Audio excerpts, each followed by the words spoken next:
या सत्यभामेनं एका अन्नाच्या कणाला किंवा पाण्याच्या थेंबाला स्पर्श देखील केला नाही, त्या माझ्या व्रतात केव्हाही खंड पडू देणार नाही. म्हणून म्हणते, किती पण आपली वाट पाहिजे, आपल्याला तुम्ही जर मला डिस्टर्ब करण्यासाठी तयार झाला तर ते आपल्या सात्विक मनाला समाधान वाटणार आहे का? म्हणून म्हणते,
माझ्या भमेच्या मारी असताना आम्ही उभयता तुला आशीर्वाद द्यायला आहोत. देवा, तुमचा आशीर्वाद मिळाला आणि मनाची तुषा शांत झाली. पण देवा, आज मी आलो आहे ते तुमचे दर्शन घेण्यासाठी आणि त्याला दुसरे एक कारण आहे. पण भमे हा काय प्रकार? आज सुगंधाच्या चारी बाजूने दरवाजा आहे, पण हा सुगंध येतोय तरी कुठून? अहो, तुमच्याकडून तर नाही ना. माझ्याकडून तर मुळीच नाही. गंमत नाही, तुमच्याकडून तर नाही ना. होय भामादेवी, माझ्याकडूनच येतोय हा सुगंध. देवा, तुझ्या सेवेसाठी या नंदनवनातील पारिजातकाचे फूल मी तुझ्या सेवेसाठी आणले होते आणि त्याचा सुगंध चारी बाजूने दरवळत आहे. नाथा, तू एका देवाच्या सेवेसाठी एक पारिजातकाचं फूल आणलेलं आहेस, मग ते दे मला. हे घे देवा, तुझ्यासाठी आहे. वाह, वाह, किती सुंदर आहे पुष्प. तुम्ही पाहिलंस? किती सुंदर आहे पुष्प, नाही का? अहो, हे फूल मला द्या. भावे, नाथाने आणलेले फूल मी तुला देऊ शकत नाही. अहो, हे फूल पुरुषांच्या हातात शोभून दिसत नाही. ते दिसतं स्त्रियांच्या डोक्यात. तसं जरी असलं तरी मी हे तुला फूल देऊ शकत नाही. तुम्ही जर मला देत नसाल, मी घेतल्याशिवाय राहणार नाही. द्या अगोदर. भावे, द्या अगोदर. भावे, काय केलंस ते? नाथाने आणलेले फूल तू हातीत धरले. बघ ना नाथाकडे. त्याला किती वाजत करतेस? हे फूल माझ्यामुळे वाटेत मिसळलं नाही, तुमच्यामुळे. तुम्ही जर मला दिलं असतं तर हे घडलंच नसतं.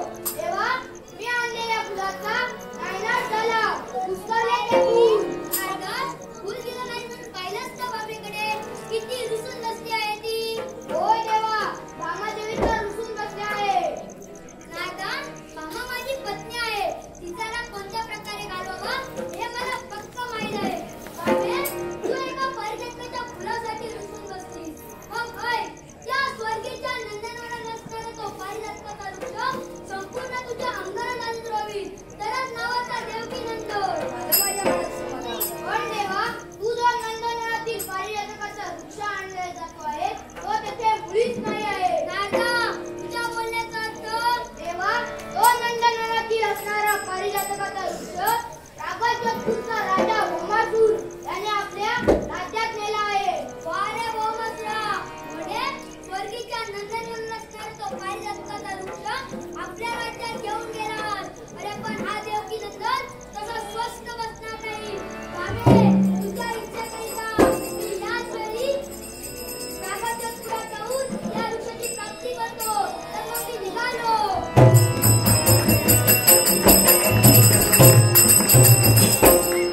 झालं माझ्या मनात समाधान. स्वामी त्या स्वामी भौमासुराकडून ते पारिजातकाचा वृक्ष घेऊनच येतील, मला खात्री आहे. मी आता शांत विश्रांती घेण्यासाठी जाते.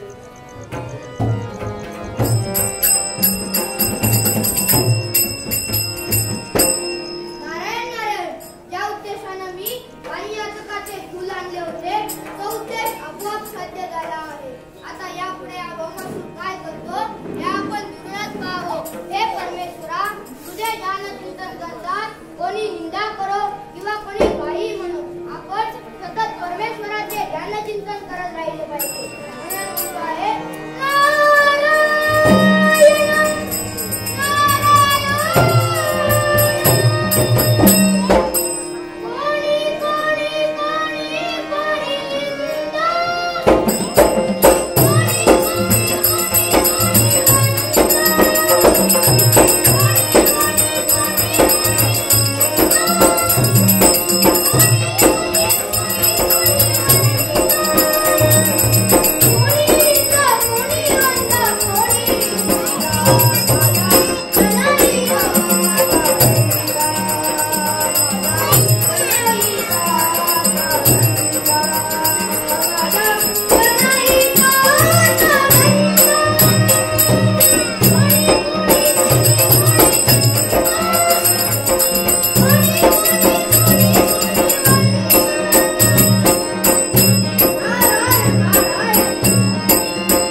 Thank you.